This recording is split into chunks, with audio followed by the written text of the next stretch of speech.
yang dimana walaupun seluruh makhluk berbuat baik tidak akan menambahkan sedikit pun keagungan di sisinya, dan walaupun seluruh makhluk berbuat dosa tidak akan mengurangi sedikit pun keagungan di sisinya. Dialah Allah Subhanahu wa ta'ala yang dimana pada malam hari yang mulia ini Allah meletakkan di dalam hati kalian yaitu ba'is. Ba'is adalah dorongan yang kuat, dorongan yang menggebu-gebu, yang mengguncangkan hati, yang menggelisahkan hati, yang mendorong sang pemilik hati untuk bersegera kembali kepada Allah Subhanahu wa ta'ala. Ba'is mendorong sang pemilik hati untuk kembali kepada Allah, dan mendorong sang pemilik hati untuk berpaling dari dunia, berpaling dari kehinaan dunia, kejayaan dunia, kemakmuran dunia, kesenangan dunia, berpaling dari yang dimana kebanyakan manusia tertipu karenanya, kebanyakan manusia terlena olehnya, kebanyakan manusia terjerumus ke dalam maksiat, mungkarat, dalalat, sayyiat, mukhalafat karenanya, kebanyakan manusia mengumpulkannya, kebanyakan manusia lalai dari kewajiban karenanya, kebanyakan manusia putus dari rahmat Allah karenanya, kebanyakan manusia putus dari ridha Allah karenanya. Ba'is mendorong kalian berpaling dari dunia dan mendorong kalian kembali kepada Allah, sehingga ba'is itulah yang mendorong langkahan kaki kalian dari rumah menuju ke majlis ilmu, majlis zikir, majlis istighatsah yang penuh dengan kemuliaan ini.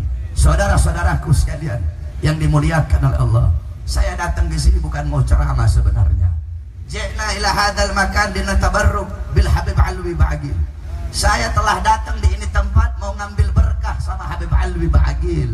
Cuma intisalul amr dari beliau memerintahkan saya untuk muhadarah, maka saya pun memberanikan diri saya di hadapan beliau untuk memberikan muhadarah. Saya datang di sini mau nyari berkah dari ente orang semua, mau nyari berkah dari para habaib, dari para kiai di sini. Bukan mau muhadarah, bukan mau ceramah, saudara-saudara. Tadi saya habis hadir hall Al-Habib Abu Bakar bin Muhammad As-Segaf Gresik. Mudah-mudahan dengan adanya hall Al-Habib Abu Bakar As-Segaf kita semua mendapatkan keberkahan. Amin amin ya rabbal alamin. Yang dimana dalam kitab Bughiyatul Mustarsyidin, kitab fatwanya Al-Habib Abdul Rahman Al-Mashhur, qala Rasul sallallahu alaihi wasallam, man warrakha mu'mina faka'annama ahyahu, faman qara'a tarikhahu faka'annama zarahu, faqad istawjaba ridwanallah fi huzuril jannah. Bersabda Nabi Muhammad sallallahu alaihi wasallam, barang siapa yang membuat sejarah hidupnya orang yang beriman kepada Allah, faka'annama ahyahu, maka seakan-akan dia telah menghidupkan orang yang beriman tersebut. Faman qara'a tarikhahu, dan barang siapa yang membaca sejarah hidup orang yang beriman tersebut, faka'annama zarahu, maka seakan-akan dia telah berkunjung kepada orang yang beriman tersebut. Tadi saudara-saudara telah diadakan haul Al-Habib Abu Bakar bin Muhammad As-Segaf Gresik, dibacakan manakibnya. Kita orang semua hadir hall agar bisa mengambil ibrah, bisa mengambil iktibar, bisa mengambil intifa, bisa mengambil nasihat, bisa mengambil ilmu, bisa mengambil hikmah, bisa mengambil pelajaran, bisa mengambil manfaat dari Al-Habib Abu Bakar bin Muhammad As-Segaf Gresik, agar kita menjadikan beliau sebagai uswah kita, sebagai qudwah kita, sebagai teladan kita di dalam kehidupan sehari-hari. Gal Al-Imam Ibn Mubarak, yahtajul insan ila ziyarati ma yubkihi wa idalam yajidhu fil ahya ittala'a ala suratihi fil amwat. Kita manusia butuh untuk apa? Butuh untuk berkunjung kepada sosok yang dimana dengan kita berkunjung bisa membuat kita menangis takut kepada Allah. Butuh berkunjung kepada sosok yang bisa meningkatkan ketaatan, kepatuhan dan ketundukan kita kepada Allah. Wa idalam yajidhu fil ahya, kalau engkau tidak bisa menemukan sosok tersebut dari kalangan orang-orang yang masih hidup, maka carilah, maka ambillah, maka pelajarilah dari kisah mereka orang-orang yang sudah wafat. Di majelis-majelis hall dibacakan manakib. Manakib itu adalah jamak daripada mufradnya manqabah.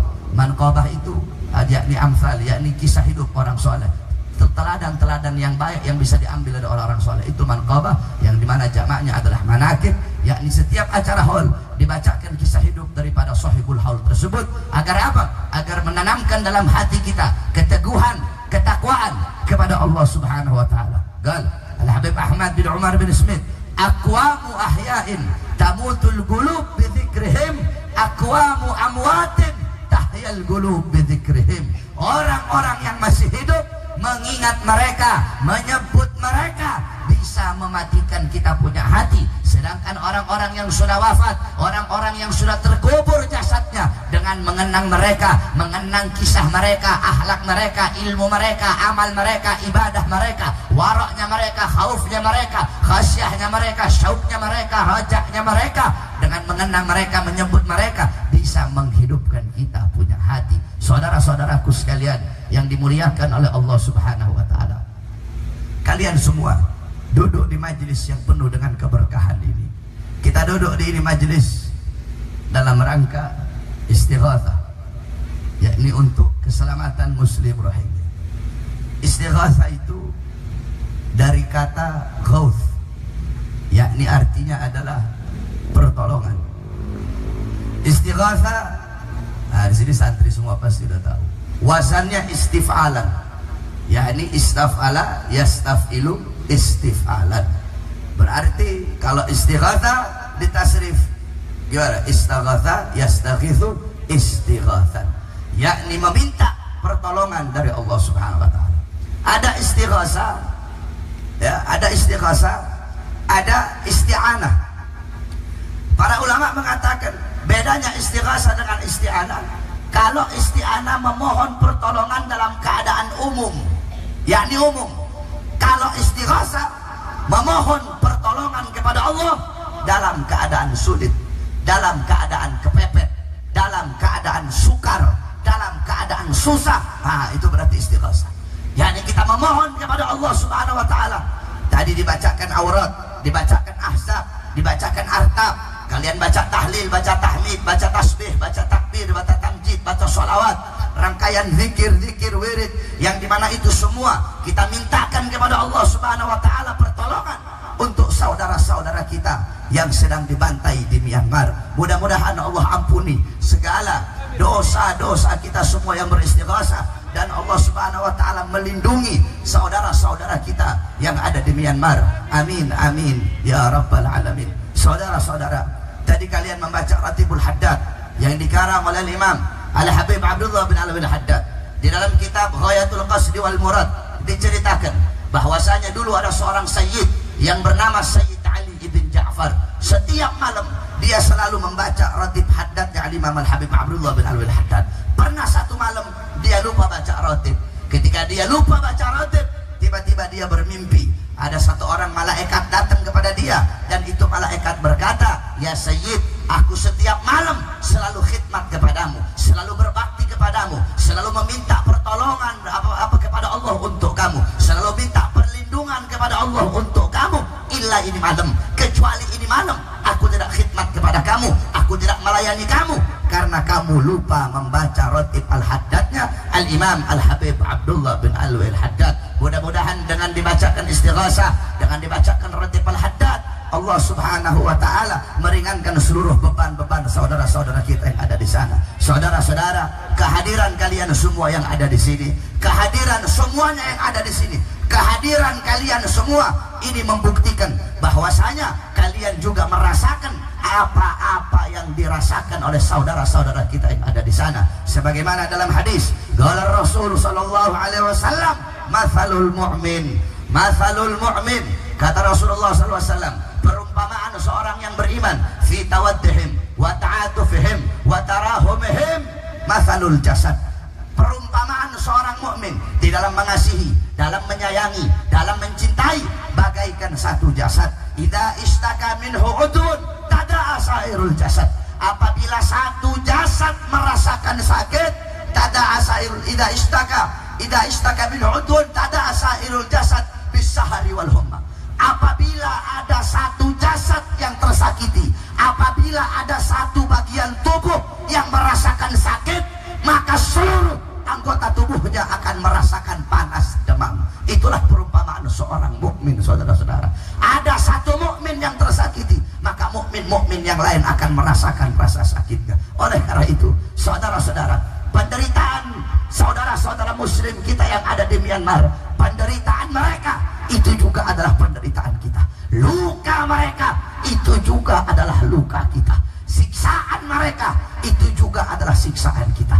Darah mereka itu juga adalah darah kita. Orang-orang tua mereka yang terbunuh sama seperti orang-orang kita terbunuh, anak-anak mereka terbunuh, sama seperti anak-anak kita terbunuh, maka kita merasakan apa-apa yang dirasakan oleh saudara-saudara kita. Kenapa? Karena kita punya satu iman, karena kita satu agama, karena kita satu keyakinan, karena kita satu kepercayaan. Maka kalau ada orang-orang yang dimana dia tidak merasa sakit, dia tidak merasakan penderitaan, tidak merasakan tangisan, tidak merasakan siksaan saudara-saudara yang sedang dibantai di Myanmar, maka tidak pantas itu orang dikatakan orang mukmin, tidak pantas itu orang dikatakan umat Islam. Saudara-saudara, banyak ini terjadi, banyak orang-orang munafik yang dimana si Tito, kamu tahu si Tito kemarin bilang apa? Oh, itu orang-orang yang demo itu, yang demo Rohingya itu cuma alat saja. Demo Rohingya itu dijadikan alat untuk apa namanya, untuk menggeserkan presiden, kata dia.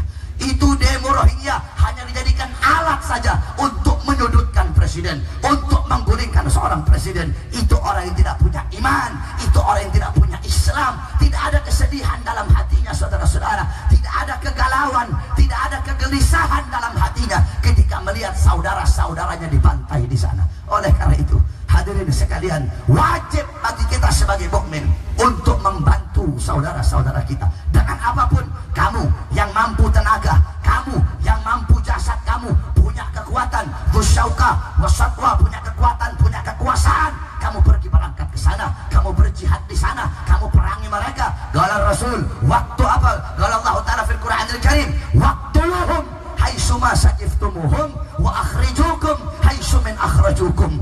Kamu bunuh mereka yang memerangi kamu, orang-orang yang memerangi kamu, kamu bunuh mereka dimanapun engkau temui mereka. Kamu usir mereka dari tempat mereka mengusir kamu. Kamu yang punya kekuatan, yang punya kekuasaan, kamu pergi berangkat ke sana. Kamu tidak punya kekuatan, kamu tidak punya kekuasaan, maka kamu dermawakan, kamu keluarkan kau punya harta di jalan Allah Subhanahu wa Ta'ala. Kamu tidak punya harta, maka kamu punya silahul mukmin, kamu punya senjata mukmin yang paling ampuh, yaitu berdoa kepada Allah Subhanahu wa Ta'ala. Kalau kamu tidak punya jasad, tidak berangkat ke sana, harta juga tidak pergi berangkat ke sana, doa juga tidak mau, setidaknya kamu diam saja. Jangan kamu caci maki, jangan kamu sudutkan orang-orang yang berjuang untuk membantu saudara-saudaranya di sana. Saudara-saudara, begitulah nasib muslim, begitulah nasib muslimin muslimat kalau tinggal di negara yang mayoritas orang kafir. Bukan cuma di Myanmar saja. Kamu kira cuma di Myanmar? Bukan cuma di Myanmar, di negara Eropa sana, di Perancis, kalau ada perempuan pakai jilbab, kalau ada perempuan pakai jilbab pergi di tempat umum, mereka tarik-tarik itu jilbab. Kalau ada perempuan pakai cadar, langsung dimasukkan penjara, dituduh sebagai teroris. Begitu nasib umat Islam kalau menjadi minoritas di negara yang mayoritas orang-orang kafir. Saudara-saudara, bukan cuma di Myanmar saja, di Perancis, di Bosnia, di Rusia, di Amerika, mereka tidak diberikan kebebasan untuk menjalankan agamanya, mereka tidak diberikan kebebasan untuk menjalankan Al-Qur'annya, mereka tidak diberikan kebebasan untuk menjalankan syariatnya. Begitulah nasib umat Islam kalau menjadi minoritas. Coba kau lihat di Myanmar, padahal umat Islam yang ada di Myanmar telah berabad-abad tahun mereka sudah ada di situ. Bahkan dikatakan oleh para ahli sejarah, umat Islam yang ada di situ mereka adalah suku asli Myanmar. Akan tetapi ketika Buddha mulai menguasai pemerintahan, ketika Buddha mulai menguasai pemerintahan, menguasai DPR, menguasai kursi pemerintahan, semua orang-orang tunduk, pejabat-pejabat tunduk dengan Buddha, sehingga seorang Buddha bangsat, seorang biksu biadab, seorang biksu bajingan, dia mengeluarkan fatwa bahwasanya umat Islam itu kayak umat Islam itu dimanapun mereka berada, mereka bagaikan ular, mereka harus dibunuh. Kamu kalau melihat ular, gak bakal kau biarkan itu ular, karena itu ular pasti patok kamu dalam keadaan apapun. Begitulah seorang muslim, kata ini biksu. Akhirnya dengan fatwa-fatwa yang nyeleneh tersebut, maka seluruh orang-orang Buddha, mereka bantai anak-anak kecil, mereka bantai perempuan hampir 400-500 orang perempuan mereka perkosa, saudara-saudara. Sedangkan itu adalah saudara-saudara perempuan kita. Nasib mereka menjadi minoritas seperti itu. Coba kau lihat di Indonesia, Islam menjadi agama mayoritas, yang lainnya semua agama dilindungi oleh Islam, dilindungi oleh Islam. Hindu kita lindungi, Kristen kita lindungi, Katolik kita lindungi, Buddha kita lindungi. Kamu ada nggak cerita orang Islam bakar gereja? Saya tanya sama kamu, ada orang Islam bakar gereja di Indonesia? puranya Hindu? Tidak ada. Ada orang Islam bakar kuilnya Konghucu. Tidak ada, saudara-saudara. Mereka beribadah aman, mereka beribadah tentram, mereka menjalankan agamanya masing-masing. Bahkan kita lindungi mereka. Itulah rahmatan lil alaminnya Islam. Seperti itulah Islam apabila mayoritas di satu negara, sebagaimana dulu di zaman Sayyidina Umar bin Khattab radhiyallahu an. Ketika itu Amr bin As menjadi gubernur Mesir. Ketika itu Amr bin As mau bikin masjid. Ketika Amr bin As mau bikin masjid, ada rumah seorang Yahudi yang harus dihancurkan untuk membuat masjid tersebut. Akhirnya Amr bin As datang, itu orang Yahudi. Amr bin As berkata, "Wahai Yahudi, aku mau beli kamu punya tanah ini. Aku bayar tanah kamu, aku bayar rumah, aku ganti rugi rumah bangunannya, kemudian aku mau bangun masjid." Apa jawab itu orang Yahudi? Itu orang Yahudi berkata, "Mohon maaf wahai Amr bin As, ini harta satu-satunya peninggalan orang tuaku, tidak mungkin akan aku jual oleh siapapun, gak bakal aku jual." Akhirnya Amr bin As marah, dia gunakan kekuasaannya, dia panggil orang-orang, "Ayo robohkan rumah ini Yahudi, kemudian bangun itu masjid." Akhirnya ini Yahudi minta keadilan, dia datang ke Madinah, berjumpa dengan Sayyidina Umar bin Khattab radhiyallahu anhu. Ketika dia berjumpa dengan Sayyidina Umar bin Khattab, dia berkata, mengadu, "Wahai Umar bin Khattab, wahai Khalifah, aku adalah seorang Yahudi. Aku tinggal di mana mayoritas di situ adalah agama Islam. Wahai Khalifah, aku minta hakku, aku minta keadilan, bahwasanya aku punya rumah dihancurkan oleh Amr bin As untuk bangun masjid, sedangkan aku tidak mau tidak aku jual itu tanah, tidak aku jual itu bangunan, dia paksa hancurkan untuk bangun masjid." Sayyidina Umar bin Khattab marah. Kata Sayyidina Umar, "Wah Yahudi, kau ambil itu tulang onta." Diambil tulang onta. Kemudian Sayyidina Umar bin Khattab ambil pedangnya, dia garis itu tulang unta dengan huruf alif dari atas ke bawah. Dia garis seperti huruf alif. Setelah dia garis seperti huruf alif, kemudian di bawahnya dia garis seperti harokat kasroh begitu. "Ini kau kasih kepada Amr bin As." Itu orang Yahudi bawa tulang onta tersebut. Ketika dia berjumpa dengan Amr bin As, ini ada titipan dari Khalifah Umar bin Khattab. Ketika Umar bin Khattab pegang itu tulang, ketika Amr bin As pegang, ketakutan Amr bin As. Kemudian Yahudi bilang, "Wahai Amr bin As, aku tidak pernah melihat engkau ketakutan seperti itu. Aku tidak pernah melihat engkau ketakutan seperti ini." Apa jawab Amr bin As? "Ini adalah isyarat dari Umar bin Khattab, bahwasanya aku manusia yang nantinya bakal kembali kepada tulang. Nanti aku bakal mati seperti ini tulang. Maka jadilah aku orang-orang yang adil, orang-orang yang menerapkan keadilan.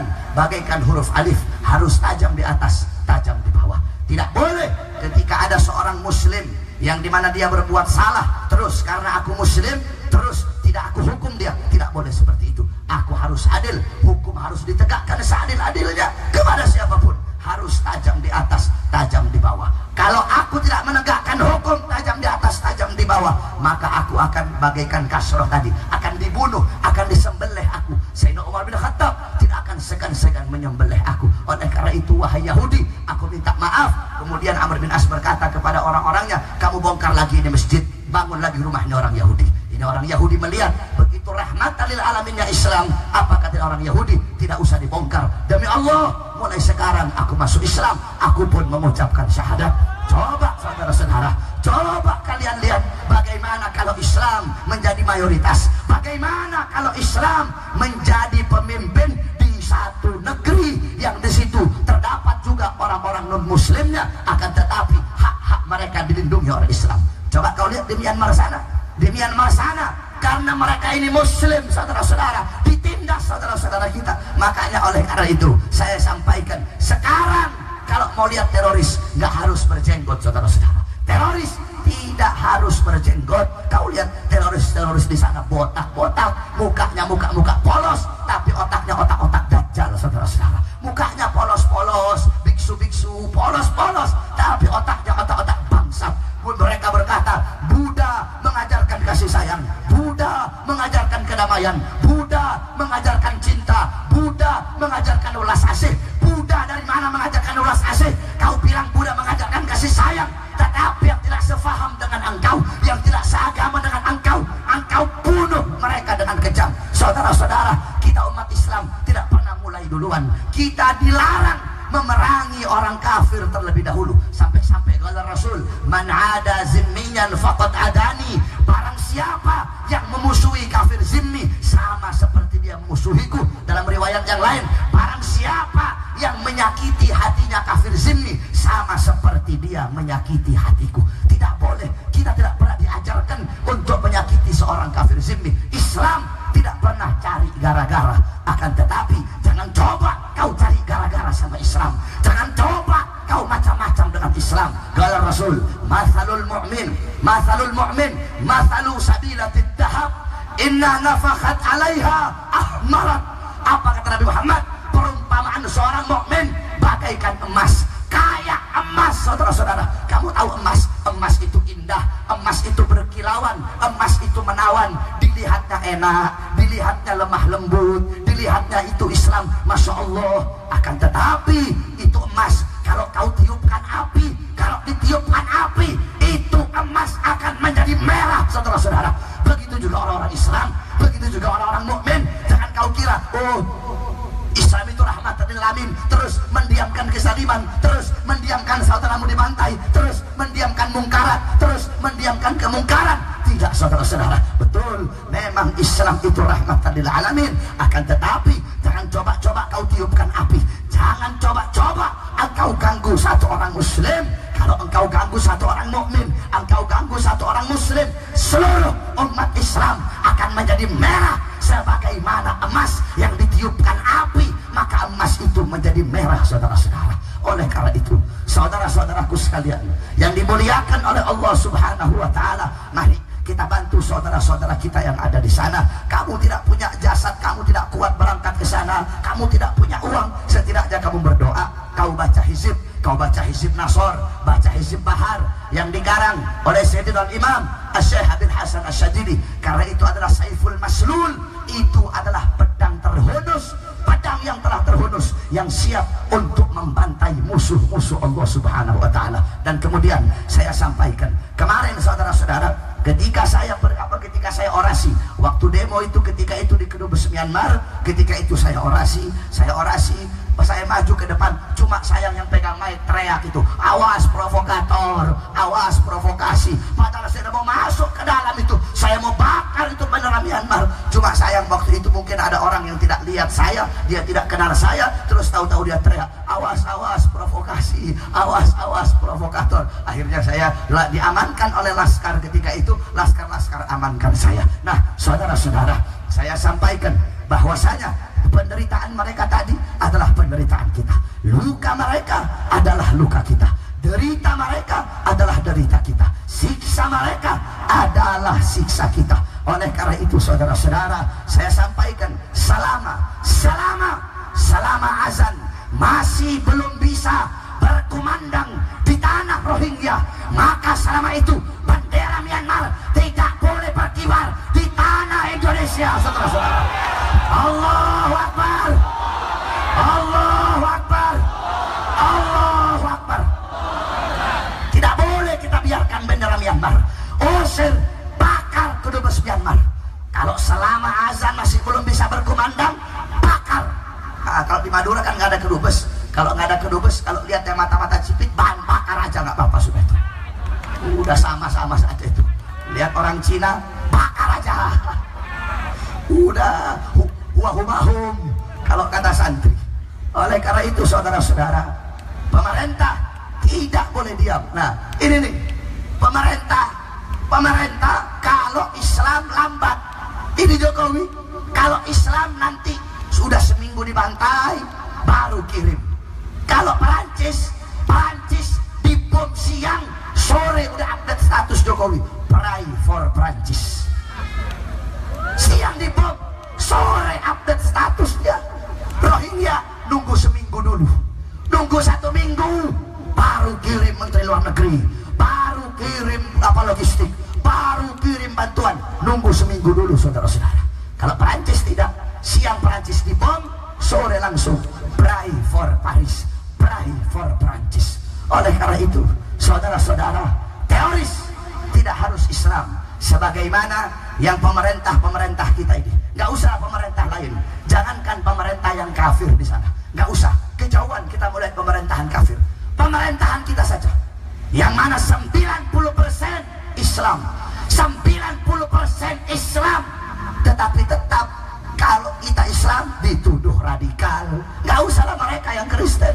Pemerintah kita saja yang 90% masih nuduh, oh ini FPI radikal ini, oh ini Habib Mang Segap ini radikal ini, oh ini Habib ini radikal ini, oh ini kayak yang berjenggot-jenggot ini radikal ini, oh ini teroris ini. Jangankan yang kafir, kita pemerintah yang 90% muslim masih anti dengan Islam. Islam dilihatnya itu radikal, Islam dipojokkan dengan teroris, Islam seakan-akan radikal, Islam seakan-akan keras. Kalau kalian mau bela ulama, kalian bela ulama, berarti kalian anti Bhinneka Tunggal Ika. Kalian bela Quran, berarti kalian anti dengan Pancasila.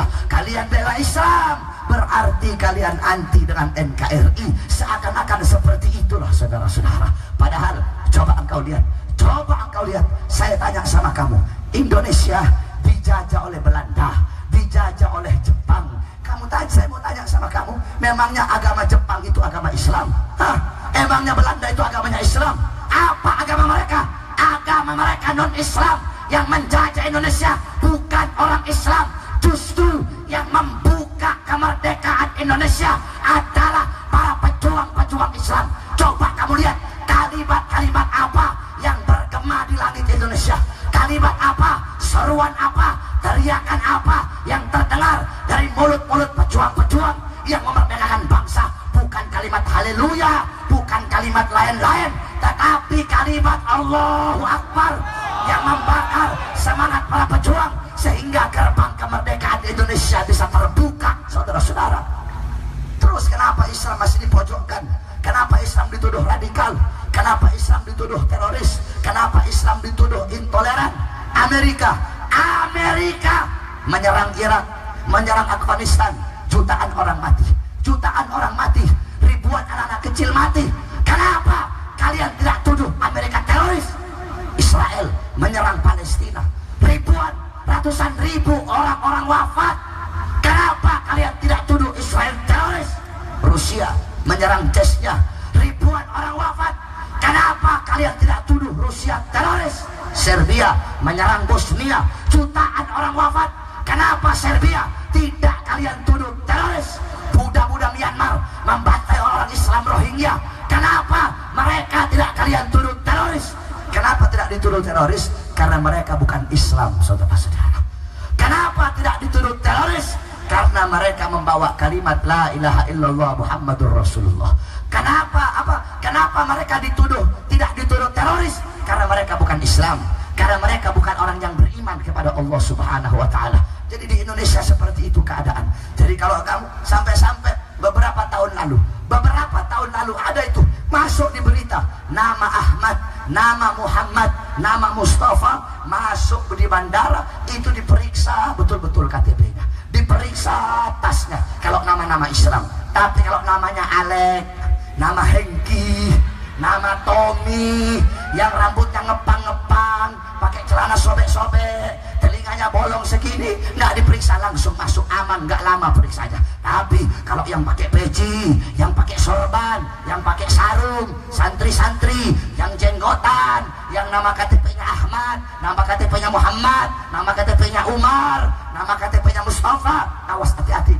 Ini Islam radikal ini. Coba periksa, jangan-jangan ada bom ini. Sampai segitunya takutnya mereka kepada Islam. Padahal Islam adalah agama yang sangat-sangat rahmatan lil alamin. Oleh karena itu, wasiat saya kepada seluruh anak-anak muda, khususnya para santri-santri yang ada di sini, jadilah kalian santri-santri yang nekat, jadilah kalian santri-santri yang punya nyali. Kamu tahu, tahun 91, ketika itu di Bangilan, Tuban, ada seorang kiai namanya Kiai Haji Misbah Mustafa. Beliau termasuk salah satu pengurus NU. Tahun 91 ketika itu NU bikin BPRNU, Bank Perkreditan Rakyat.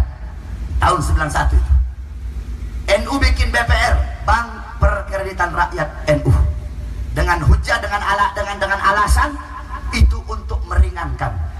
Itu banyak kiai yang setuju, banyak juga yang tidak setuju. Salah satunya sesepuh NU yang tidak setuju, Kiai Haji Misbah Mustafa. Beliau bawa satu kaedah bahwasanya niat yang baik tidak bisa merubah sesuatu yang haram menjadi halal. Jadi riba tetap haram. Kamu mau niat apa, kayak tetap aja riba itu hukumnya haram. Akhirnya Ketika itu beliau keluar dari pengurus NU. Nah, beliau berkata, tahun 91 beliau bilang apa? Zaman sekarang ini, kata beliau, itu tahun 91 beliau bilang, zaman sekarang ini cari santri yang jago baca kitab kuning banyak. Keleleran, kata. Keleleran itu apa ya? Keleleran itu bahasa Jawa ini apa? Di mana-mana ada. Nah, itu keleleran. Di mana-mana banyak. Cari santri yang jago baca kitab kuno, apa? Yang jago baca kitab gundul, yang jago baca kitab kuning. Ya, cari santri yang alim, cari santri yang ahli ibadah, cari santri yang pintar riyadhah. Banyak di mana-mana.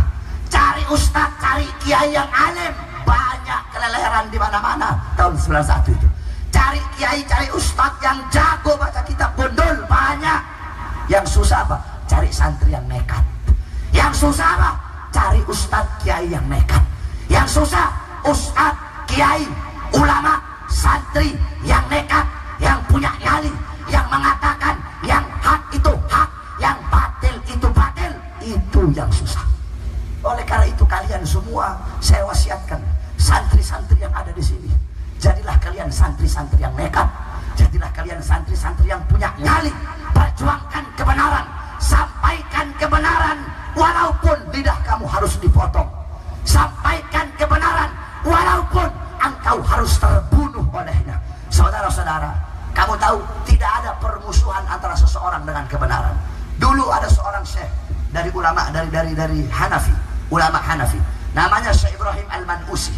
Ketika itu beliau menyalahkan gaul godimnya Imam Syafi'i. Beliau salahkan, salah ini gaul godimnya Imam Syafi'i. Ada satu anak kecil bernama Hamdan. Itu anak kecil bilang, tidak ya Syekh, Imam Syafi'i betul, tidak salah. Dijelaskan begini. Akhirnya saudara-saudara, ini Syekh, murid-muridnya ini Syekh tadi bilang, Hamdan, kamu masih kecil, tahu apa kamu? Kamu jangan berani bantah ini Syekh, ini alim besar. Apa kata Syekh Ibrahim Al-Manusi? Tidak ada permusuhan antara diriku dengan kebenaran, walaupun kebenaran itu datangnya dari seorang anak kecil. Tidak ada permusuhan. Kalian saudara-saudara, kalian walaupun kalian lebih muda dari Agil Sirot, contohnya, kalian lebih muda dari Agil Sirot, kalian lebih bodoh dari Agil Sirot, kalian lebih hina dari Agil Sirot, tetap tidak ada permusuhan antara dia dengan kebenaran, walaupun kebenaran itu datang dari orang yang lebih bodoh, yang lebih hina, yang lebih muda dari dia, saudara-saudara. Tidak ada permusuhan antara seseorang dengan kebenaran. Oleh karena itu, kalian harus jadi santri yang berani. Tegur, salah tegur. Mau ustadz kek, mau kiai kek, mau petinggi NU kek, mau siapapun, mau Habib juga kek, salah, tetap dia salah. Ada Habib mabok, salah itu. Ada Habib narkoba, salah itu. Laukana syurifa nasabuhu walakin jahil hisabuh magamuhu ma'al juhal. Ada orang nasabnya mulia, bapaknya mulia, kakeknya mulia, tapi dia tidak bisa mengikuti bapak, kakek dan datuknya, maka kedudukan dia disamakan dengan orang-orang yang bodoh. Bapaknya alim, kakeknya alim, dia yang tidak alim, terus kedudukannya kamu samakan dengan bapak dan datuknya. Tidak, saudara-saudara. Ajdadukum minas solihin wa antum minal fajirin wa antum minal fasidin. Ajdadukum minal ulama wa antum minal juhala. Kau punya datuk orang soleh, kau punya datuk orang baik, kamu orang fasik, kamu orang bejat, kamu orang bangsat. Ajdadukum minal ulama, kau punya datuk ulama, kau punya datuk kiai, wa antum minal juhala. Kamu wa antum, kalian adalah orang-orang yang bodoh.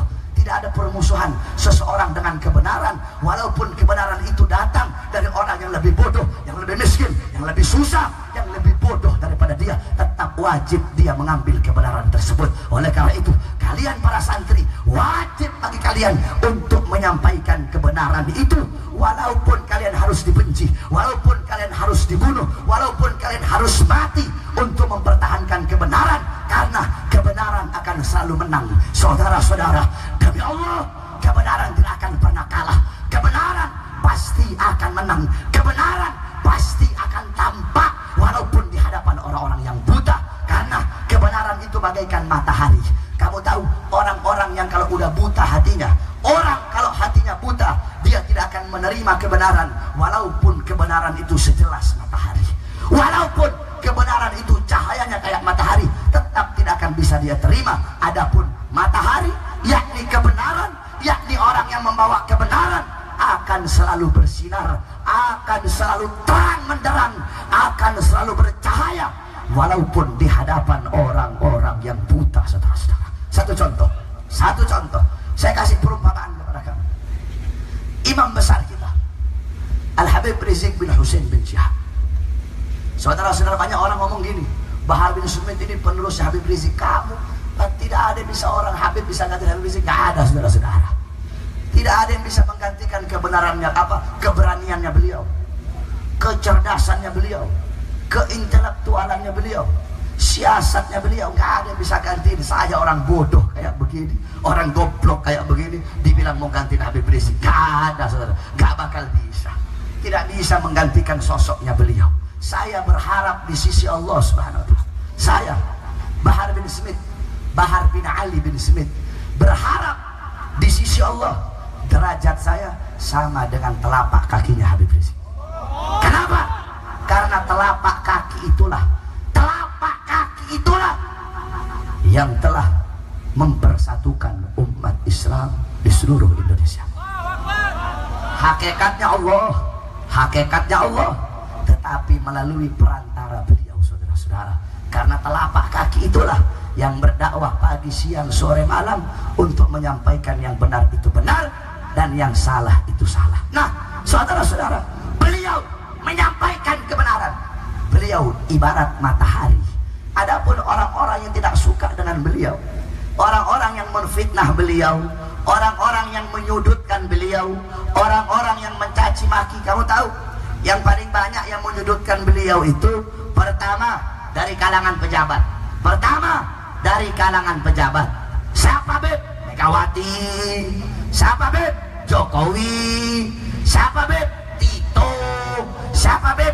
Luhut. Tahu Luhut? Luhut Panjaitan, saudara-saudara. Itu orang benci sama habaib itu. Itu orang bangsat itu, benci sama kiai itu. Makanya kalau dia datang ke pondok-pondok pesantren, tolak mentah-mentah, saudara-saudara. Tidak bisa bercampur hak dan batil. Tidak akan bisa bercampur. Kalau ada Luhut datang ke pondok-pondok pesantren atau Luhut datang ke Madura, usir, saudara-saudara. Bukan cuma Luhut, Mak Banteng juga. Itu emaknya itu emaknya, ibunya Mak Banteng, bapaknya Luhut, kakaknya Jokowi, adiknya Ahok, anak angkatnya Tito, huwahumahum, saudara-saudara. Nah, mereka ini orang-orang yang hatinya buta. Qala Rasul sallallahu alaihi wasallam, hubbuka syai' yu'mi wa yusimma. Au kama qala Rasul. Apa kata Nabi? Kecintaan kamu kepada sesuatu membuat engkau buta dan tuli. Bukan kedua matamu yang buta, bukan telingamu yang tuli, tetapi kau punya hati buta. Kau punya hati tuli, gak dengar nasihat, tidak terima kebenaran, buta. Kenapa? Karena kecintaanmu kepada dunia. Nah, mereka ini orang-orang yang buta. Mereka orang-orang yang tuli, saudara-saudara, hatinya tidak akan bisa menerima kebenaran yang disampaikan oleh Habib Rizik sesuai dengan Al-Quran, sesuai dengan Sunnah, walaupun kebenaran itu sejelas matahari. Nah, adapun beliau Habib Rizik, walaupun di hadapan orang-orang buta seperti itu, tetap beliau akan selalu bersinar, akan selalu bercahaya bagaikan matahari yang akan selalu bercahaya walaupun di hadapan orang-orang yang buta. Saudara-saudara, Al-Habib Rizik bin Hussein bin Syihab yang berjuang untuk ini bangsa, berjuang untuk ini negara, mati-matian beliau pagi siang. Kamu tahu, makanya sering saya sampaikan, saya waktu ceramah di Sepudi, kamu tahu Sepudi, Sumeneb, nyebrang lagi saya waktu itu. Saya waktu ceramah ke sana, waktu itu ada orang situ kerja di Bali, kan banyak orang Madura kerja di Bali. Saya terang-terangan sama kamu, waktu itu acara NU, saya ceramah di Madrasah NU Kecamatan Gayam ketika itu, Madrasah Nahdlatul Ulama. Ketika itu sore itu, ini orang yang kerja di Bali pakai rompi FPI. Akhirnya panitia bilang, copot rompi FPI, jangan pakai rompi FPI di sini, copot. Datang dia ke saya ngadu, Beb, tadi saya disuruh copot rompi. Udah, tenang aja, nanti malam saya bahas di hadapan mereka, orang-orang NU semua. Saya ini bukan NU, bukan juga FPI, bukan. Jangan Jangan kamu kira saya orang FPI, bukan. Saya bukan orang FPI. Saya juga bukan orang NU. Bahkan paling banyak saya punya guru itu orang NU. Saya punya kiai-kiai paling banyak orang NU. Saya punya guru Al-Habib Hasan Baharun. Beliau asli Sumeneb. Beliau dulu pernah jadi pengurus NU di Bangil. Banyak saudara-saudara. Akan tetapi namanya kebenaran saya sampaikan kepada kamu. Saya kasih tahu kepada kamu apa itu FPI. Jangan lihat FPI dari berita aja. Berita itu bangsat itu. Giliran FPI lagi gebukin orang, baru dikasih tunjuk di TV. FPI lagi bentungin orang, baru ditunjukin. FPI pagi, siang, sore, malam kehujanan kepanasan, cari dana untuk Rohingya, cari dana untuk Palestina. Tidak ada dimasukkan di televisi, saudara-saudara. Kamu tahu waktu tsunami Aceh, polisi belum turun, tentara belum turun, rompi putih-putih udah turun duluan, ngangkatin mayat. Siapa? FPI, saudara-saudara.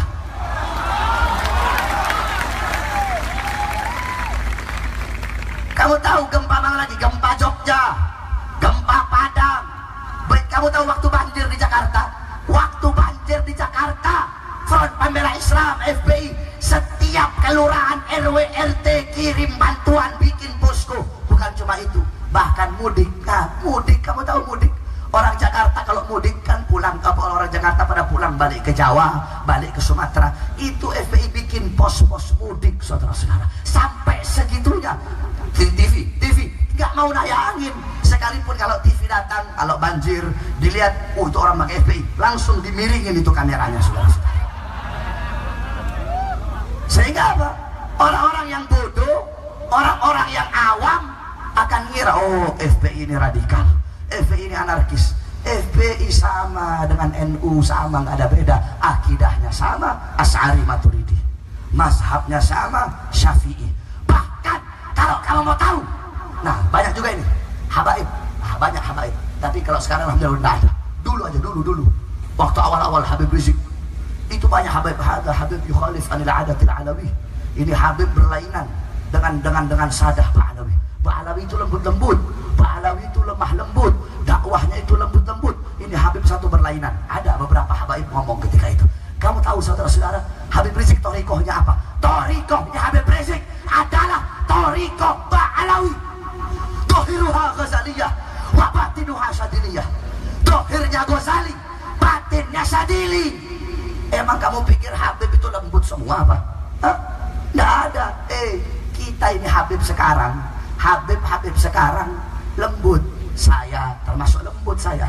Habib Rizik lembut. Kamu kira Habib Rizik keras? Lembut. Kamu tahu nggak ada yang ngelawan kerasnya Habib dulu. Tidak ada yang lawan tegasnya Habib dulu. Kamu tahu ada habaib di Hadramut namanya Habib Abdurrahman Al-Masyhur yang ngarang kitab Bughyatul Mustarsyidin. Kitabnya dipakai seluruh ulama Ahlus Sunnah wal Jamaah di seluruh dunia. Kamu tahu di zaman beliau ketika itu ada dua sultan. Ada Sultan Al-Ghaiti, ada Sultan Al-Qatiri. Ketika itu Sultan Al-Ghaiti dia ngambil uang-uangnya rakyat. Habib Abdurrahman dengar kalau ini sultan ngambil uang rakyat. Ketemu di jalan, ini sultan, kalau sekarang kayak presiden gitu. Ketemu di jalan sama Habib Abdurrahman. Habib Abdurrahman gak pakai banyak ngomong, ditampar, kamu pak, jangan murang-murang dan nambah-nambahin syariat Nabi Muhammad. Ditampar. Bayangin bagaimana kalau saya ketemu Jokowi, saya tampar gitu Jokowi. Hah? Bagaimana kira-kira? Kita orang mah nampar cuma pakai mulut, bil akwal, cuma pakai mulut. Habib dulu yang torikohnya torikoh Ba'alawi, yang gara Rasul khairul qurun garni, thumma ladina yalunahum, thumma ladina yalunahum. Cuma itu hadis kalau sama Nusron Wahid si goblok, itu hadis dipakai sebagai hujjah untuk ngelindungin Ahok. Itu hadis tadi itu. Khairul qurun qarni, thumma ladina yalunahum, thumma ladina yalunahum. Sebaik-baiknya kurun adalah kurunku, setelah itu kurun setelahku, terus setelahnya. Nusron Wahid pakai itu hadis, bilang apa? Dulu di zaman dinasti apa? Dinasti Abbasiyah kalau tidak salah, ada soal apa ketika itu sultan mengangkat seorang Nasrani sebagai gubernur ketika itu. Nah, Nusron pakai ini hadis untuk apa? Untuk mensahkan seorang pemimpin kafir. Nah itu sebaik-baiknya kurun masa adalah masa kusruh. Nah masa-masa habaib sekarang dengan masa-masa habaib dulu itu lebih mulia, lebih luar biasa habaib-habaib dulu. Makanya kalau ada yang bilang Habib Rizik torigohnya bukan Ba'alawi, salah betul itu saudara-saudara. Justru habaib-habaib zaman dulu tegasnya luar biasa. Yang hak itu hak, yang batil itu batil. Gak ada Habib penakut. Saya kasih tahu sama kamu, Habib gak ada penakut. Kalau ada Habib penakut, Maskup diragukan kalau itu Habib.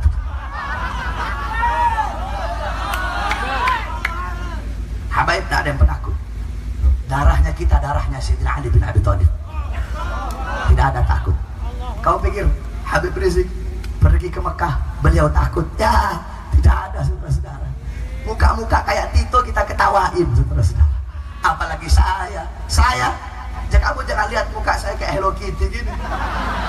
Muka boleh imut-imut begini. Nyali mau diadu, ayo. Setan aja saya makan, apalagi cuma Jokowi sama Luhut saudara-saudara. Setan saya makan, apalagi cuma Luhut, apalagi cuma Jokowi. Tidak ada orang kalau berjalan di jalan kebenaran, tidak ada yang harus ditakutkan. Kenapa? Karena kebenaran milik Allah, dan Allah pasti akan memenangkan sesuatu yang telah menjadi miliknya saudara-saudara. Kamu tahu, kami habaib tidak ada. Kalau ada Habib penakut, sumpama Habib Dola bin Akil, Habib Alwi suruh, Beb, ayo Beb, maju kaki Beb, lawan Raya Beb. Kamu kok takut Beb? Ah, Maskup diragukan sama bin Akil ini kalau takut ini. Ada bid'atul Rasul, damur Rasul, darah dagingnya Nabi. Tidak ada ketakutan dalam